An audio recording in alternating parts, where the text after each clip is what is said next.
मजलिस इत्तेहादुल मुस्लिमीन नंदुरबार जिला के सदर जनाब सैयद फरहत हुसैन साहब को मैं इस शेर के साथ दावत देता हूँ। रब ने बख्शा है जो ईमान नहीं बिकता, रब ने जो बख्शा है वो ईमान नहीं बिकता, यानी अल्लाह का फरमान नहीं बिकता। वो जो ऑटो के खरीदार यहाँ आएंगे, वो जो ऑटो के खरीदार यहाँ पर आएंगे, उनसे कह देना कि मुसलमान नहीं बिकता। जनाब सैयद फरहत हुसैन साहब।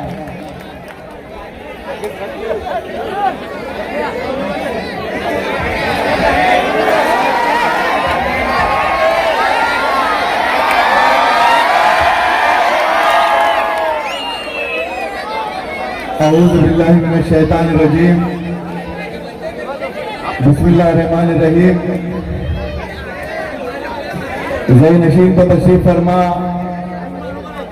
मजलिस इत्तेहादुल मुस्लिमीन के जिम्मेदारान,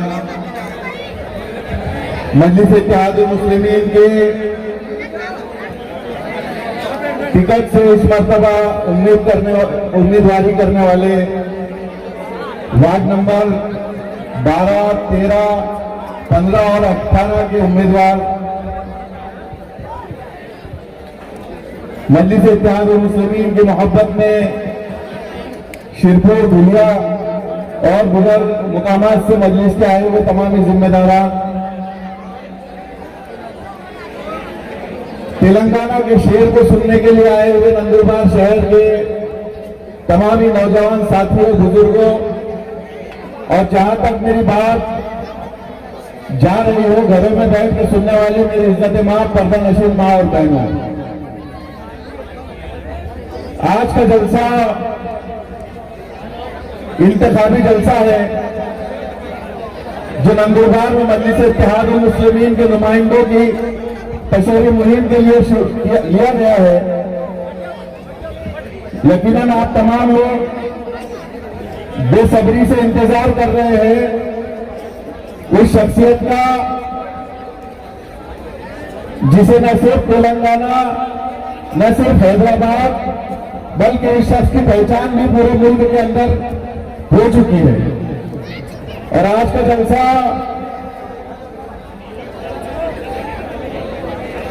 जो पहले चिराग गली में होने जा रहा था, उस शेर के नाम से पूरा शहर आज हो रहा था, और यहां भी किसी और पार्टी का आज प्रोग्राम था। उनको महसूस हुआ कि अगर ये आ जाएंगे तो यहां बैठना तो क्या कुर्सी स्टेज पर बैठने वाले लोग भी नहीं रहेंगे। इसलिए आज आनंद फानंद में उन्होंने प्रोग्राम भी कैंसिल किया और बहुत कोशिशें की कि किसी भी सूरत मजलिस के जलसे को यहां पर होने ना दिया जाए। लेकिन मैं कहूंगा कि मजलिस वो जमात है जिसे जितना दबाने की कोशिश करे अल्लाह उसे उतना ज्यादा उभार देता है। तो जो जगह हमें प्रोग्राम के लिए नहीं मिल रही थी, शाम आते आते अल्लाह ने तश्ती में रखकर हमारे सामने उसको पेश कर दिया कि यहीं पर वो शेर बाहर रहेगा जहां पर उसका हाथ था। अजीज साथियों, इलेक्शन आते जाते रहते हैं। हमारे लिए इलेक्शन कोई तफरी का मामला नहीं है। हमारे लिए इलेक्शन सिर्फ कुछ पैसों की पार्टियां कर लेना, वोटों के बदले कुछ पैसे ले लेना, और इस तरीके का इलेक्शन आज तक जो होता आया, इस मर्तबा वो इलेक्शन इस तरीके से नहीं हो सकता। क्योंकि जो पार्टियां मुसलमानों से ये कहकर वोट लेती रही, जो नेता हम लोगों के दरमियान में ये कहते हुए नजर आते थे कि हमारी रगों में तिरंगा है, हम इस मुल्क को किसी एक रंग में रंगने नहीं देंगे, जो नेता यहां पर आकर आपके दरमियान में बातें करता था और ये कहता था कि वही मुसलमानों का बहुत बड़ा लीडर, बहुत बड़ा हमदर्द है, कांग्रेस के नाम पर या सेक्युलरिज्म के नाम पर जिन्होंने हमारे वोट लिए, हर मर्तबा कहा जाने लगा कि एमआईएम अगर खड़ी होती है तो बीजेपी को फायदा होता है, एमआईएम के नेता बीजेपी को फायदा पहुंचाते हैं। इस तरीके की बातें करके हमारे वोट लेने वाले, आप तमाम ने देखा कि जब सत्ता में जाने की और सत्ता की लालच इनके सामने आ गई तो इन्होंने इतनी बड़ी कौम की परवाह भी नहीं की और बगैर सोचे समझे उस कौम को धोखा दे दिया जिस कौम ने पूरी तादाद में पिछली मरतबा वोट डालकर इनको नगर अध्यक्ष पद के ऊपर बैठा दिया था। भाई यहाँ पे जो लोग आगे खड़े हैं वो नीचे बैठ जाए, पीछे वालों को तकलीफ हो रही है। काफी संजीदगी के साथ इस बात को सुने। हमारे लीडरान जो पूरे मुल्क के अंदर मुसलमानों में सियासी बेदारी पैदा करने के लिए अपने घर को, अपने आयशा आराइश को छोड़कर अगर 500-500 किलोमीटर दूर, 1000-1000 किलोमीटर दूर आ रहे हैं तो हमें संजीदगी के साथ उनकी बात को सुनना पड़ेगा कि ऐसे मामला के अंदर जहां हमारे नौजवानों को बगैर सोचे समझे कत्ल कर दिया जा रहा है, मॉब लिंचिंग के नाम पर अगर उन्हें कत्लेआम किया जा रहा है और इस मुल्क के अंदर अगर कोई बोलने वाला नहीं है और जो बात कर रहे हैं उनकी बातों को अगर आप तमीज के साथ सुनने तैयार नहीं है तो ऐसी मौतें, ऐसी लाशें आपको जिंदगी भर देखनी पड़ेगी।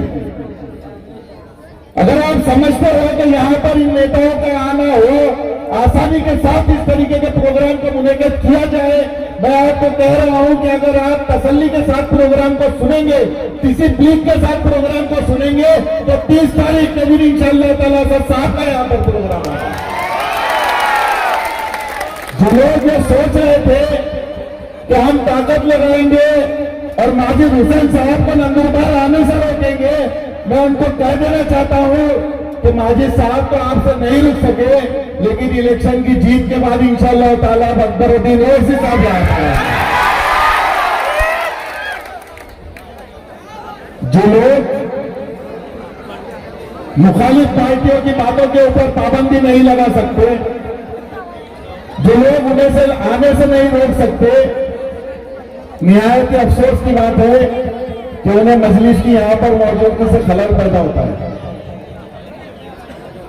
और ये लोग कोई और नहीं, जैसा हमारे शायर साहब ने दलालों के ऊपर और मुखबिरों के ऊपर एक शेर सुनाया, वाकई में ये मुखबिरों का काम है जिनकी जमीन, सियासी जमीन हल चुकी है, वो समझ चुके हैं कि इस मर्तबा चाहे वो दौलत के अंबार लगा दे, लेकिन नंदुरबार का मुसलमान हरगिज उन्हें ये वोट नहीं देने वाला। बौखलाहट का आलम यह है कि आज की हमारी एक खबर थी जिसके अंदर वार्ड नंबर 15 के एक उम्मीदवार जो ख्वाहिश लेकर आए थे कि हमें भी टिकट मिले, टिकट देने से पहले या उम्मीदवारी देने से पहले हर जिम्मेदार और हर उम्मीदवार को यह कहा गया था कि आप मजलिस के अंदर आए, आपको अगर ख्वाहिश है कि मजलिस के टिकट पे आपको लड़ना है तो आप इच्छुक फॉर्म भरे, लेकिन जिस किसी को भी टिकट मिलेगा आपको उसके साथ पूरी ईमानदारी से खड़ा रहना पड़ेगा। ये बोला गया था भाई, या जितने उम्मीदवार है सबको ये बोला गया था, किसी से वादा था कि आपको टिकट मिलने वाला है, सभी से बराबर बोल के लिया गया था ना। अब जिन लोगों को नहीं मिला, भैया साहब के लोग उनके पीछे चक्कर मारने लगते। 24 घंटे देखो मजलिस की ताकत को पहचानो। जो मजलिस से दूर थे, अगर उन्होंने उम्मीदवारी के लिए यहाँ ख्वाहिश जताई तो वो उनको स्टेज पे साथ में लेके डोमरे के महमान का नेता हमारे साथ आ गया।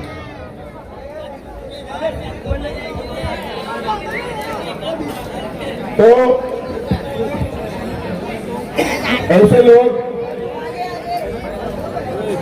जिनको सिर्फ नाम के लिए इस्तेमाल करने की कोशिश हो रही है, ऐसे उम्मीदवार जिन्हें ये कहा जा रहा है कि तुम्हें वहां से टिकट नहीं दिया गया और तुम्हें हमारी पार्टी का साथ देना है, खैर वो उनका मामला है, लेकिन अल्हम्दुलिल्लाह मुझे ये यकीन है कि अगर कोई शख्स ये काम कर भी ले तो इस मर्तबा उसके कहने पे ना उसकी बीवी वोट डालने वाली है ना उसके बच्चे वोट डालने वाले हैं। बाहर का मामला तो खैर दूर की बात है। ये वसीम का हाथ इस बात की गवाही है कि सही बोल रहा है। करना भी बात कि जो भी मुसलमान नेता को उनको साथ में करना है, उससे वादा होगा कि हम तुझे कॉप में ले लेंगे। हर 5 साल के अंदर क्या रोज का एक कॉप का आदमी बदलेंगे? तुम 365 लोगों को कॉप के अंदर ही लेते रहेंगे क्या? मतलब कुछ तो लिहाज होना चाहिए। तो अजीबोगरीब सियासत हमारे शहर के अंदर चल रही है। हमारे अल्फाजों से तकलीफ कुछ इस तरीके से हो रही है कि सबसे बड़ी बात जो दिलों पे लग रही है, उनका कहना है कि हम गुस्ताखे रसूल नहीं है। सुने ना तुमने? ऐसा बोल रहे ना, बोल रहे। तो मेरे भाई, आप जिन लोगों के साथ हैं, वो पार्टी खुल के कह रही थी कि हम इन लोगों के बाल को धक्का नहीं लगने देंगे।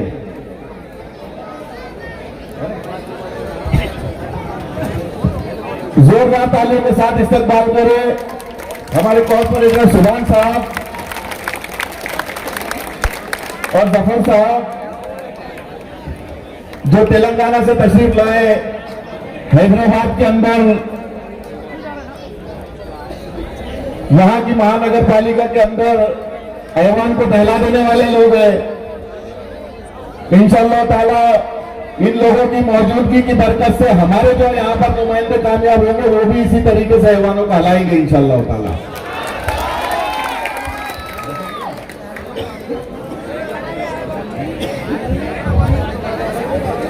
तो दोस्तों, मैं कह रहा था कि मुझे तकलीफ हो रही थी कि गुस्ताख कहा जा रहा है, लेकिन इन लोगों के पास एक ऑप्शन था ना। अगर इन्हें हुजूर पाक सल्लल्लाहु अलैहि वसल्लम से मोहब्बत होती और अपने नाम निहाद सेकुलर लीडर से मोहब्बत नहीं होती, तो ये लोग उसको कह सकते थे कि इस मर्तबा आप ऐसी पार्टी के अंदर है जिसने हुजूर पाक सल्लल्लाहु अलैहि वसल्लम की शान में गुस्ताखी करने वालों की हिमायत की है, इसलिए हम तुम्हारा इतना तो मुखालिफत करते हैं कि हम इस निशान पे इलेक्शन नहीं लड़ेंगे या तुम्हारे साथ नहीं लड़ेंगे। अपक्ष खड़े हो जाते, तब भी हमारे दिल में इनके लिए इज्जत होती। हम समझते कि इन्होंने हुजूर पाक सल्लल्लाहु अलैहि वसल्लम की मोहब्बत का लिहाज रखा, लेकिन इन्होंने ये काम किया कि इनके पास ऑप्शन होने के बावजूद ये लोग उस निशान के साथ खड़े हो गए, जिस निशान की तारीख ये रही कि 1992 के अंदर जब बाबरी मस्जिद शहीद होती है, मुसलमान एक मासूम बच्चे की तरह कि अगर उसके हाथ से, किस मासूम बच्चे के हाथ से कोई खिलौना छीन लिया जाए, कोई ताकतवर शख्स उसके हाथ से खिलौना छीन लेता है और वो एक बेचैन किस्म की रोते हुए आंसू के साथ में आंखों से, नजरों से देखता है, उस तरीके से मुसलमानों के साथ 1992 में बाबरी मस्जिद को शहीद करके सलूक किया गया। जो हुकूमत को बाबरी मस्जिद की हिफाजत करनी चाहिए थी, जो हुकूमत को उस मस्जिद को तोड़ने आने वालों के खिलाफ कार्रवाई करनी चाहिए थी, उस मर्तबा उस हुकूमत ने सिर्फ तमाशा देखा। और बाबरी मस्जिद को शहीद करने के बाद जिस पार्टी का ये निशान है, उस पार्टी के सरबराह ने ये कहा था कि हमें फक्र है कि बाबरी मस्जिद की शहादत के अंदर शिव सैनिक शामिल थे। ये कहा था कि नहीं कहा था? मुसलमानों से वोट देने का अधिकार इस मुल्क में छीन लेना चाहिए, ये उस पार्टी के दैनिक सामना के अंदर बड़ी हेडिंगों के अंदर छपा हुआ था। तो जो पार्टी चाहती है कि मुसलमानों से इस मुल्क के अंदर वोट देने का अधिकार छीन लिया जाए, जो पार्टी ये चाहती है कि इस मुल्क को सिर्फ एक रंग में रंग दिया जाए, जो पार्टी ये चाहती है कि वक्फ कानून को लाकर मुसलमानों की इमलाक को लूट लिया जाए, जो पार्टी रोजा और नमाज के ऊपर पाबंदी लगाने के ऊपर कानून लाने की कोशिश कर रही है, सिर्फ एक नगर सेवक की कुर्सी की खातिर कुछ लोग वहां जाकर जिंदाबाद और मुर्दाबाद के नारे लगा रहे हैं। कितनी बड़ी कीमत हो सकती कुर्सी की? कितनी कीमत हो सकती? 5 साल एक नगर सेवक की कुर्सी, और मुझे नहीं लगता कि इनके साथ रहने वाला कोई भी नगर सेवक इतना काबिल भी बन सकता कि 5 साल में कम से कम खुद का कारोबार तो खड़ा कर सके, होता कि कोई भी मुसलमान नेता इतना पावरफुल, उनके सामने दूसरे समाज का कोई भी नेता रहेगा तो काफी, कोई कॉन्ट्रैक्टर बन जाएगा, कोई करोड़पति होकर रेत का कारोबार करेगा, 50 किस्म के कारोबार हो जाते। लेकिन हमारे नगर सेवक भाई उधर से जरा आवाज कम करो, लेकिन ये नगर सेवक जिनको बेचारों को सिर्फ इसलिए इस्तेमाल किया जाता है कि मुस्लिम और दलित बस्तियों के अंदर तरक्कियाती कामों के लिए जो फंड आता है, उन फंड को वहां बैठकर किसी और इलाके में मुंतकिल करने के लिए सिर्फ इनकी सिग्नेचर की जरूरत होती है। और वो सिग्नेचर करने के एवज में मैंने ऐसा सुना है लोगों से, सिर्फ 25,000 और 30,000 का पैकेट दे देते और उसके बाद उनको घर पे भेज देते। अब मेरे को बताओ कि भाई अगर तुमने 25,000 में पकड़ लिए एक महीने के, तो 5 साल में वो क्या कमा रहा। और एक ऐसी मामूली कुर्सी के लिए हुजूर पाक सल्लल्लाहु अलैहि वसल्लम की शान में गुस्ताखी करने वालों के साथ अगर आप खड़े हो जाए तो ये कौम के नौजवान और ये कौम कैसे ये भरोसा कर सकती है कि आइंदा अगर हम पे कोई जुल्म होता है तो तुम लोग आकर हमारे साथ खड़े रहोगे। जब भी शहर के हालात बिगड़ते हैं, हमने और आपने देखा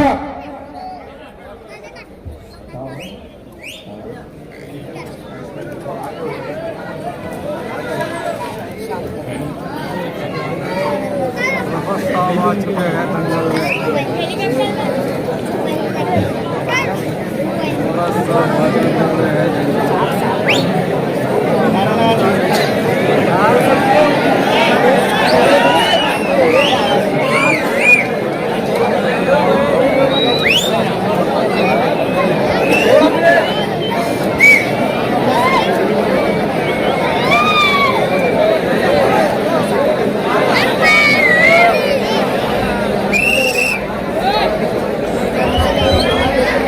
सिर्फ 5 मिनट के अंदर यहां पे पहुंच रहे।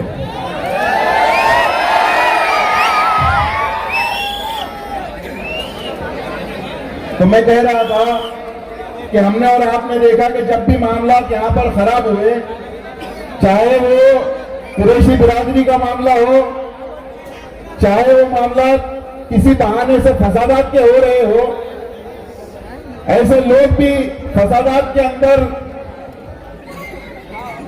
उनके ऊपर गुने दर्ज हो जाते हैं जो लोग यहाँ पर मौजूद भी नहीं रहते। जो फसादात करते हैं या फसादात में शामिल होते हैं उनकी हिमायत की हम बात नहीं करते, लेकिन जो बेगुनाह लोग हैं, ऐसे लोगों को अगर बचाने के लिए जाना पड़ता है तो इनके लीडरान घर से लेकर पुलिस स्टेशन तक भी नहीं आते। जबकि ये लोग आमदार के इलेक्शन में जिताने के लिए हमारे मोहल्ले में इनको लेकर आते हैं कि इनको आमदार बनाओ, कोई लेकर आता है कि इनको खासदार बनाओ, लेकिन जब भी जरूरत पड़ती है, ऐसे हालात होते हैं तो ना इनके आमदार कहीं नजर आते, ना इनके खासदार कहीं नजर आते। मुझे फख्र है मेरे बैरिस्टर असदुद्दीन ओवैसी पर, मेरे सदर के ऊपर, कि जो 1000 किलोमीटर दूर बैठे हैं, लेकिन अगर नंदुरबार में नुमाइंदगी की जरूरत पड़ती है, रफत भाई अगर उनको एक कॉल कर देते हैं तो वहां से 1000 किलोमीटर दूर से मेरे सदर के दिल में नौजवानों की ये तकलीफ और ये दर्द होता है कि वो वहां से बैठकर एसपी साहब या आईजी साहब के जरिए से अपनी नुमाइंदगी करते हैं और कई बेगुनाह बच्चों को वहां से छुड़ाकर यहां पर पहुंचा देते हैं। आपको वोट लेने के लिए तो मुसलमान चाहिए, पर उनका जब उनके ऊपर वक्त आता है तो नौजवानों में बातें फैलाई जाती कि मजलिस वालों को बोलो, असद साहब क्या कर रहे हैं, इम्तियाज साहब क्या कर रहे हैं। अरे जिनको तुमने जिता के दे दिए ना, शायद 4-5 साल पहले का मामला है, हमारे एक नगर सेवक के बच्चे पे मामला बना था, हुआ था ना। मेरे हिसाब से 90% मजलिस के लोग वहां पे जाके पुलिस स्टेशन में खड़े थे। और एक बात कि उनका जो नेता है ना, हार दरवाजे से पुलिस स्टेशन तक नहीं आया था। ऐसे आदमी की औलाद पे अगर परेशानी आ जाए तो हमारे साहब बोलते हैं कि बहुत ज्यादा रात हो गई, कल सुबह में आना, सुबह में बात करेंगे। और नंदुरबार के किसी मामले में अगर बैरिस्टर ओवैसी साहब या इम्तियाज जलील साहब को रात को 2 बजे अगर कॉल कर दिया जाए तो रात को 2 बजे वो शेरों का फोन, चाहे आईजी साहब हो, चाहे एसपी साहब हो, चाहे पीआई साहब हो, फौरन बच जाता और काम हो जाता।